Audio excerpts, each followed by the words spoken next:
أعوذ بالله من الشيطان الرجيم بسم الله الرحمن الرحيم يا أيها الذين آمنوا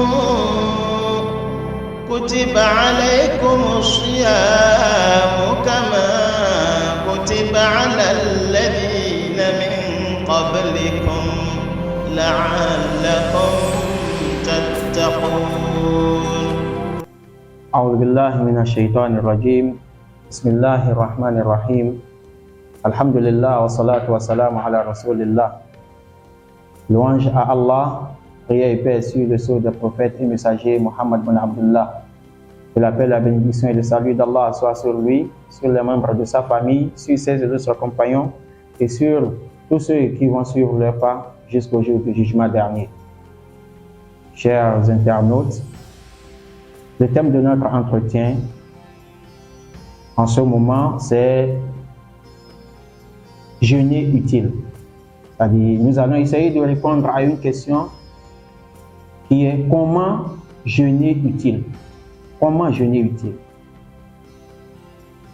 Allah subhanahu wa ta'ala nous dit dans le glorieux Coran, quand il nous parle de la prescription du jeûne, il dit Ba'da a'udhu billahi minash shaitanir rajim Ya ayyuhalladhina amanu kutiba alaykumus siyam kama kutiba ala alladhina min qablikum la'allakum tattaqun. Il dit ô croyants, ô vous qui portez la foi, le jeûne vous est prescrit comme il l'a été à ceux d'avant vous. La'allakum tattaqun, afin que vous ayez la piété. Donc, la finalité du jeûne, c'est avoir la piété. Comment avoir la piété? Est-ce qu'il suffit seulement de renoncer à la nourriture, à la boisson, à la satisfaction de nos désirs charnels pour atteindre la piété? Je crois que non. Mais malheureusement, pour la plupart d'entre nous, nous pensons que jeûner, c'est-à-dire le jeûne se réduit à la renonciation au manger, au boire et au désir charnel, de l'aube jusqu'au coucher du soleil. Nous pensons que c'est ça le jeûne. Le prophète sallallahu alayhi wa sallam nous dit dans un hadith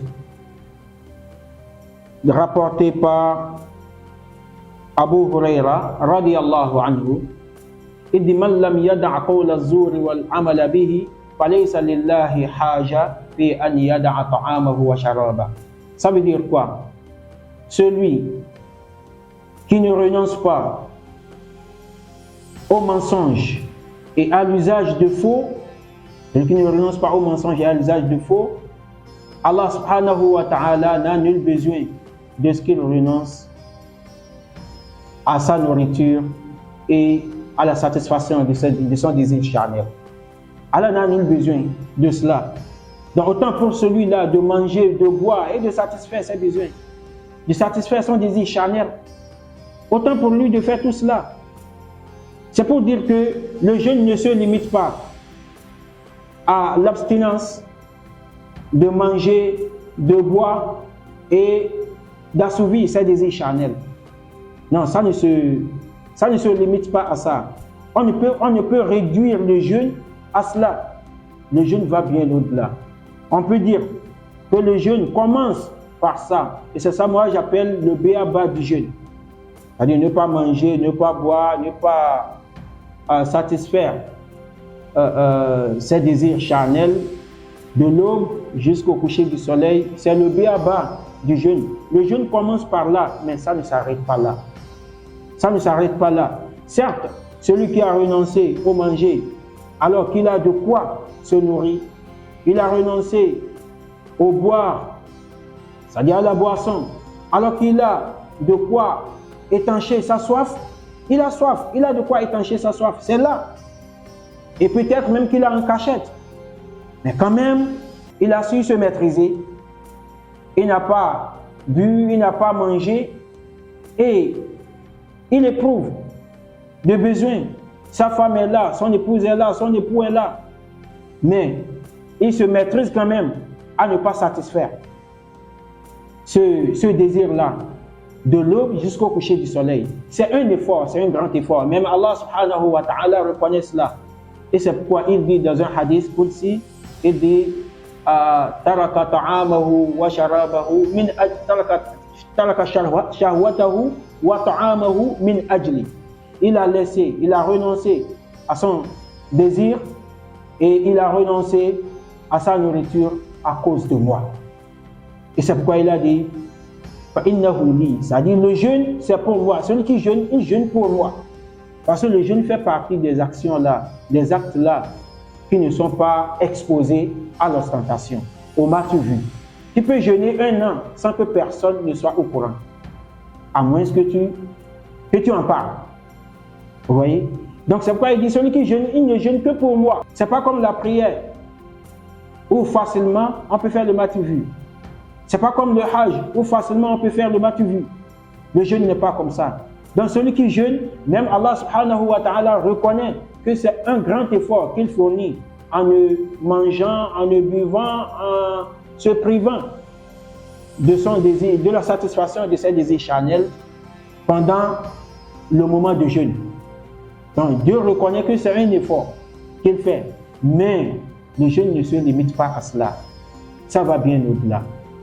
Faut pas mentir, faut pas faire l'usage de faux pendant qu'on est en train de jeûner. Et dans un autre hadith, le prophète sallallahu alayhi wa sallam nous dit إِذَا أَصْبَحَ أَحَدُكُمْ يَوْمًا صَائِمًا فَلَا يَرْفُثْ وَلَا يَجْهَلْ فَإِنْ امْرُؤٌ شَاتَمَهُ أَوْ قَاتَلَهُ فَلْيَقُلْ إِنِّي صَائِمٌ إِنِّي صَائِمٌ.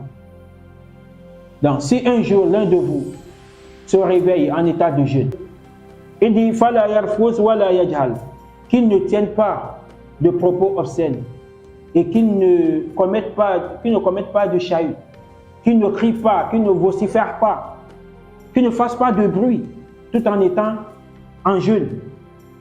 Et s'il arrivait que quelqu'un le provoque au combat ou l'injurie, qu'il se contente tout simplement de dire inni sa'im, je jeûne, pardon, je jeûne, je suis en état de jeûne. Ne compromets pas mon jeûne, n'annule pas tous mes efforts. Qu'il se contente de dire ça là à cette personne-là. Donc c'est pour dire quoi? Que le jeûneur doit faire preuve de patience, d'endurance, de tolérance vis-à-vis de son prochain. C'est ça le jeûne. De façon ramassée, le jeûne ne se limite pas à la renonciation à la nourriture, à la boisson, au désir charnel, c'est-à-dire à la satisfaction de ses désirs charnels. Ça ne se limite pas à cela. Bien plus que ça, le jeûne est un ensemble de comportements. Le jeûne est un ensemble de comportements. Un ensemble de comportements vis-à-vis de son Seigneur et vis-à-vis de ses semblables. Donc voilà ce que nous aurons fait pour que notre jeûne, ce que nous allons faire pour que notre jeûne soit le jeûne qu'Allah subhanahu wa ta'ala attend de nous et donc valide auprès d'Allah subhanahu wa ta'ala, accepté auprès d'Allah subhanahu wa ta'ala, parce qu'entre-temps, on aurait véritablement atteint la piété d'Allah subhanahu wa ta'ala, pour laquelle Allah subhanahu wa ta'ala a prescrit le jeûne du mois de Ramadan. Donc, chers internautes, chers amis de la chaîne Al-Akhbar Web TV, je vous remercie beaucoup pour votre attention et pour votre écoute. Qu'Allah subhanahu wa ta'ala vous récompense de la plus belle manière et qu'il nous compte tous le nombre de ceux-là qui écoutent sa parole et s'évertuent à l'appliquer de la meilleure manière. Wassalamu alaikum wa rahmatullahi wa barakatuh. أعوذ بالله من الشيطان الرجيم. بسم الله الرحمن الرحيم. يا أيها الذين آمنوا كتب عليكم الصيام كما كتب على الذين من قبلكم لعلكم